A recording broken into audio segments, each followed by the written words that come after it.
Hello again, I'm Miranda Kahn, and I'm here with my co-host John Cardillo and Dr. Gina Loudon. Welcome to this Tuesday edition of America Talks Live, second hour. And we're going to be taking your calls today. We want you to call in right now, 1-877-NEWSMAX. That's 1-877-639-7629. After all, it is called America Talks Live, so we always love to hear from you. All right, let's take a look at what's happening at the White House today.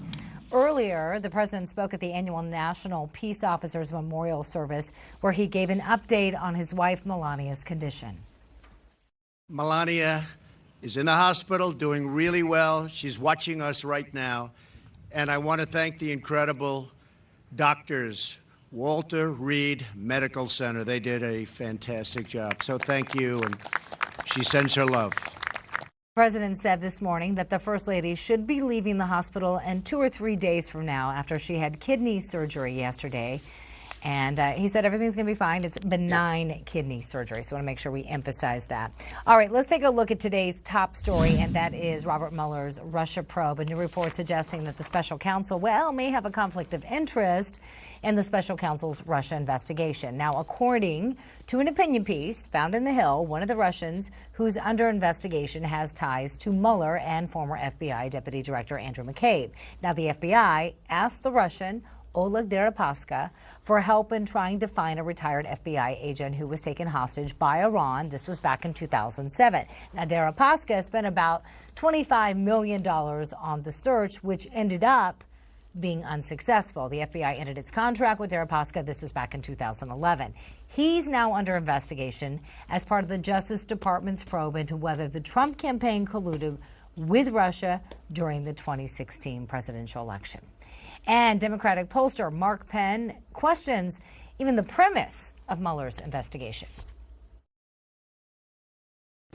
What was originally sought after wasn't found. This is now 1998 all over again with an investigation somehow related to a porn star. Come on, we need to get a North Korea deal. We need to push back on the Iranians. We need a good economy. We cannot treat our White House, presidents, people working campaigns, and put them under this kind of Star Chamber investigation and expect our government to function. Of course, this comes as special counsel Robert Mueller is urging a judge to reject a request from Paul Manafort for a hearing to determine whether or not officials leaked secret grand jury information to the media. Now, Manafort has asked the judge to identify and punish government officials who allegedly disclose secret information. However, Mueller calls the claims, quote, failed to meet the standard of that hearing, if you will. And that's where we want to bring in our next guest, former federal prosecutor Larry Klayman. Larry is also the founder of Freedom Watch. Larry, thanks for being here today. I've been actually waiting to talk to you. I told Miranda I've been waiting to talk to Larry about this. So much to go through. But there was a little nugget, Larry, that jumped out at me in John Solomon's story in The Hill. Actually, two little nuggets. First little nugget was that McCabe was the one who courted Deripaska to help on the investigation into Robert Levinson's abduction, kidnapping, disappearance, call it what we will, in Iran. But what was very interesting to me is that Deripaska agreed to foot the $25 million bill as long as the Bureau, as long as the FBI wouldn't blow anything back on Russia. And then in 2010, the State Department killed the ransom deal because of blowback on Iran. These jumped off the page at me. No one is talking about them. Let's go to the first one. It appears that Robert Mueller, Andrew McCabe, the same cabal, allowed a Russian to foot a $25 million bill as long as the FBI didn't talk about potential Russian involvement in the kidnapping of a... If there's Russian collusion, it appears to be between the FBI and Russian interests. And this is one of the conflicts that Mueller has, because this individual is now being implicated in the Russian collusion investigation with the president. The FBI paid or had him pay $25 million to do its dirty work. And not that Levinson shouldn't have been released. Regrettably, he never was. Right. But there's so much intrigue and interwoven aspect of this that it requires a full grand jury investigation just of Mueller and the FBI and the Justice Department itself before anything happens with regard to the president. All right, Larry, I want to shift gears a little bit and talk about these leaks that are coming out of the White House.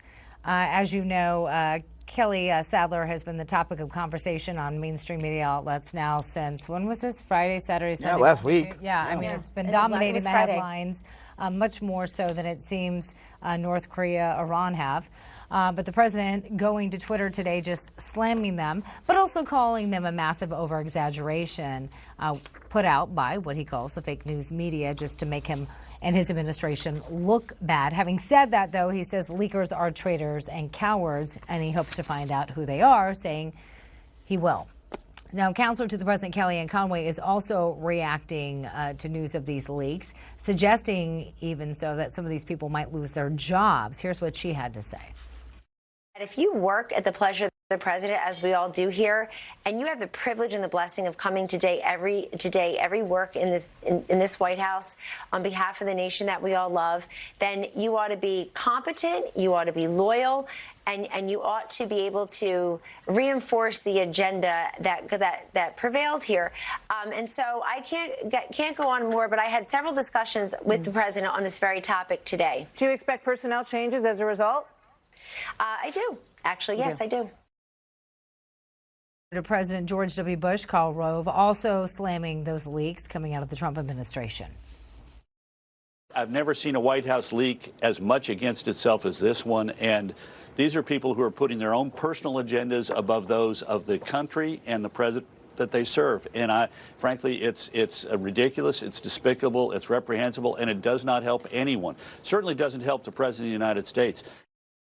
So, Larry, we've been talking about the difference between planned leaks and unplanned leaks. Obviously, the president and Kellyanne Conway are referring to these unplanned leaks. You heard Kellyanne Conway there suggesting that there could be some personnel changes. We had our White House correspondent, John Gizzi, on the program earlier, asking him what he's been hearing on the Hill. He is hearing that Kelly Sadler may, in fact, resign and that we could hear word of a new communications director. What are your thoughts on that? I don't think she should resign. People make comments. Senator McCain has been viciously attacking President Trump and the White House and everybody around him. We're sorry that he's dying, but you know what? He's a very hateful man. And he resents the fact that Trump beat him in the election. He resents comments that were made. So if a person makes an offhand comment, that does not mean that they should be fired. She did apologize privately. This is being blown up by the left because it's a way to get to the Trump White House and to the president himself. But playing devil's advocate, going on that apology, because I'm just bringing up what we heard a lot during the press briefing yesterday. It seemed to dominate the press briefing yesterday, the comments that Kelly Sadler made about the Arizona senator. Supposedly, she's apologized to Meghan McCain, but she has not made a formal apology. Do you anticipate one will be made, and does it matter at this point? It doesn't really matter at this point, and I would suggest that President Trump probably gave her the go-ahead not to apologize publicly. I mean, he has been attacked over and over by McCain. They made a point, the McCain family, of saying we're not inviting the president to the funeral, but we are inviting Barack Obama. I mean, who is more opposite than what McCain believes in militarily and strategically than Obama? So there's been some real slaps at the president. And I can understand why they don't want to apologize publicly. I wouldn't apologize publicly either for that. It was an off-the-handed remark. She did what she needed to do. She did it privately. Yeah, but an offhanded remark, yes, as you mentioned, in a private meeting, that I can't see any way this would put any sort of national security at risk, certainly. I can't even see how it would interfere at all with the agenda of the American people being carried forward by the duties of the White House, which it is their job to uphold. On the other hand, you compare that with the leaks that have come out of the White House, because the left is very much trying to conflate these two issues. And so when we heard Kellyanne Conway this morning saying that she thought some heads were going to roll in terms of personnel, do you think maybe she's talking about the leakers and not Kelly Sadler, based just on what you said, that if Kelly Sadler hasn't apologized, it's probably because the president gave her the space to not have to do that? I suppose that's probably the case, but who knows? But, there's a bigger issue here with leaks, and that's the leaks coming out of Robert Mueller's special counsel office. Great point. Which we have a lawsuit. We have a lawsuit pending on that to get the documents of communications with the media.